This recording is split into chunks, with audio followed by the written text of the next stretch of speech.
Doctor Rizvi साहब बहुत शुक्रिया आपको और कैप्टन साहब आपको भी मेरा सलाम।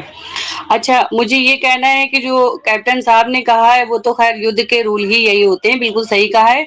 हाँ, मगर ये ज़रूर कहना है कि ये सोशल मीडिया का ज़माना है और अब वहाँ पे देखिए कुछ जगहों पे बिल्कुल सेंसर किया हुआ है मीडिया को और कुछ जगहों पे मीडिया स्वतंत्र है।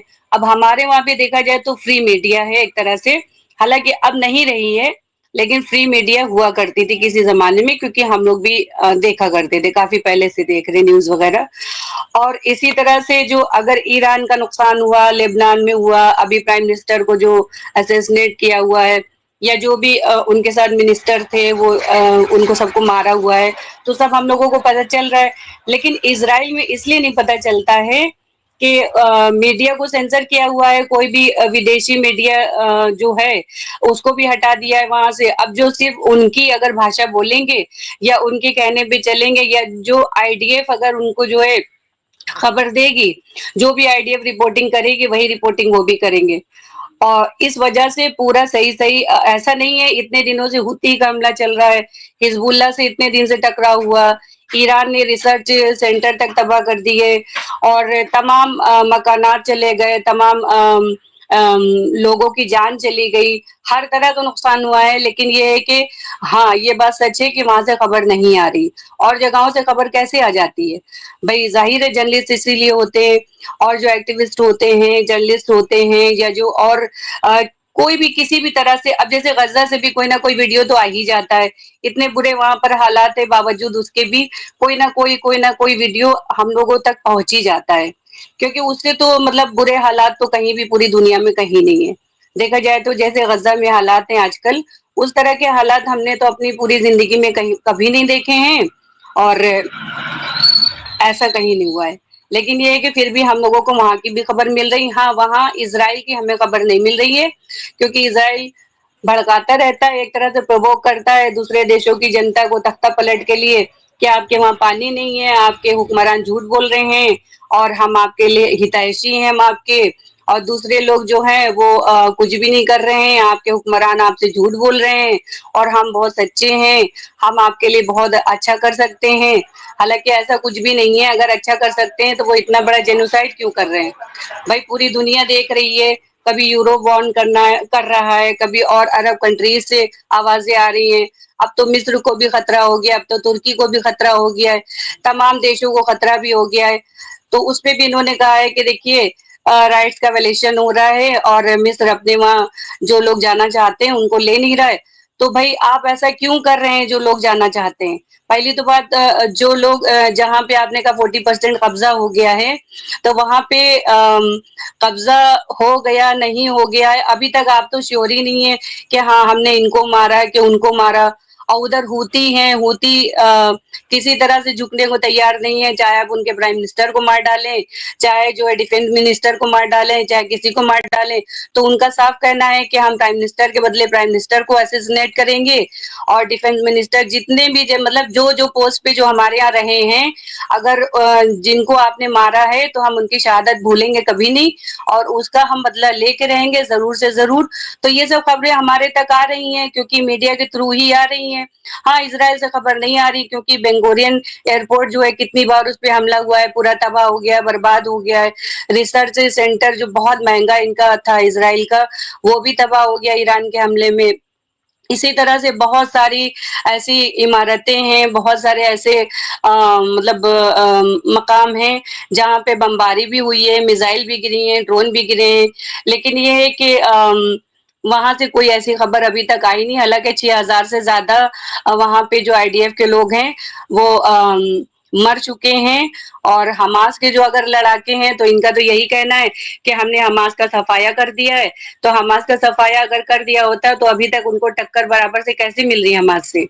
और जो अभी कर्नल साहब वो सॉरी कैप्टन साहब कह रहे थे कि पीआईएल डालेंगे तो पीआईएल वही पब्लिक इंटरेस्ट लिटिगेशन जो है, तो वो डाली जाती है। जब कोई जनहित का मुद्दा होता है तो उसमें डाली जाती है पीआईएल। तो जाहिर है जनहित का मुद्दा तो ये है ही, भाई कोई एक इंसान का अगर इंटरेस्ट कहीं पे जुड़ा हो तो उसके लिए लॉ अलग है। लेकिन ये पीआईएल इसलिए होती है कि जहाँ पे मतलब बहुत सारे लोगों का अहित हो रहा हो, तो वहां पे पीआईएल भी डाल सकते हैं। ये बहुत सस्ती प्रक्रिया है और ये बहुत ही अच्छी है, इस पे बहुत जल्दी सुनवाई भी होती है। और जरूरी नहीं कि वही इंसान पीआईएल डाले, कोई भी पीआईएल कोई थर्ड पार्टी भी डाल सकती है। तो मेरा यही कहना है कि ये सच बात है कि ये मीडिया को सेंसर किया हुआ है, और जो जर्नलिस्ट और थे जो खबर दे रहे थे, तो उनको ज्यादातर इन्होंने हमले में शहीद कर दिया है।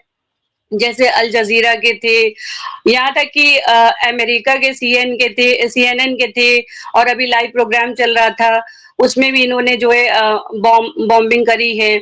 उसमें भी काफी जो है लोगों को, जर्नलिस्ट को शहीद कर दिया है।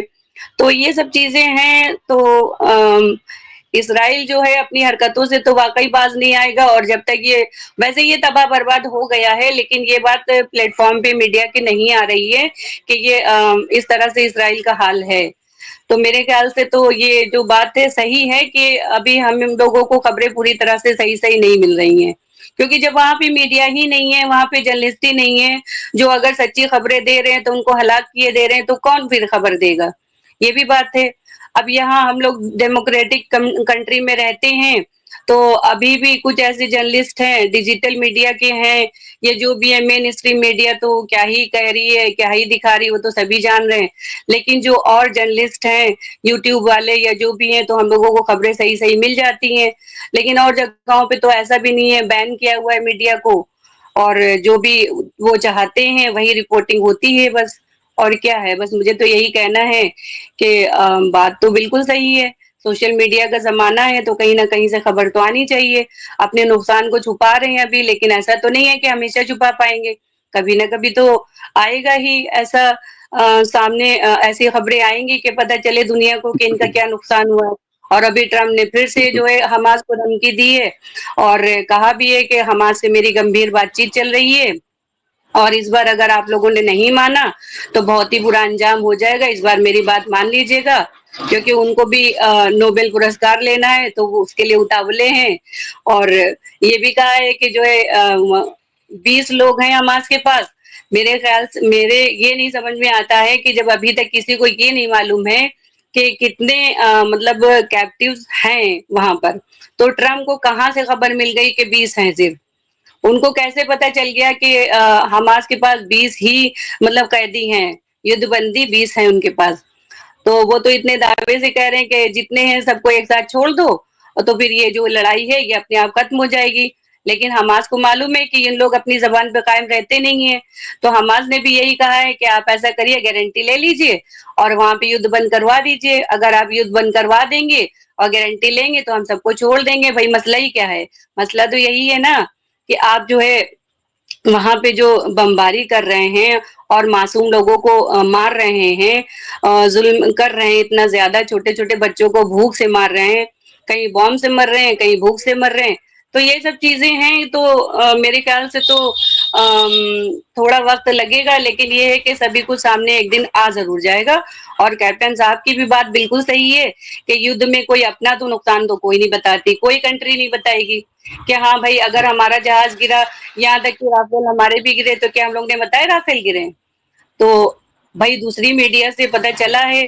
कभी कभी ऐसा होता है कि हाँ, जयशंकर जो हमारे विदेश मंत्री हैं, तो उन्होंने कुछ ऐसी बातें कही तो उससे मीडिया ने अंदाजा लगाया, और कुछ रिपोर्टिंग इस तरह की हुई है तो पता चला, कभी चाइना ने कहा, कभी यूएस ने कहा, तो उसी से हम लोगों को पता चला है। नहीं तो हम लोगों को भी पूरी बात कहाँ पता चलती।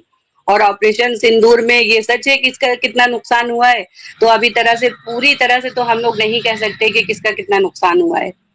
तो ये सब चीजें हैं, और मेरे ख्याल से तो रिपोर्टिंग होगी, थोड़ा वक्त लगेगा लेकिन सबको सामने आ आप जाएगा। सही कह रही हैं। आप बिल्कुल, आपकी बात सही है। और बिल्कुल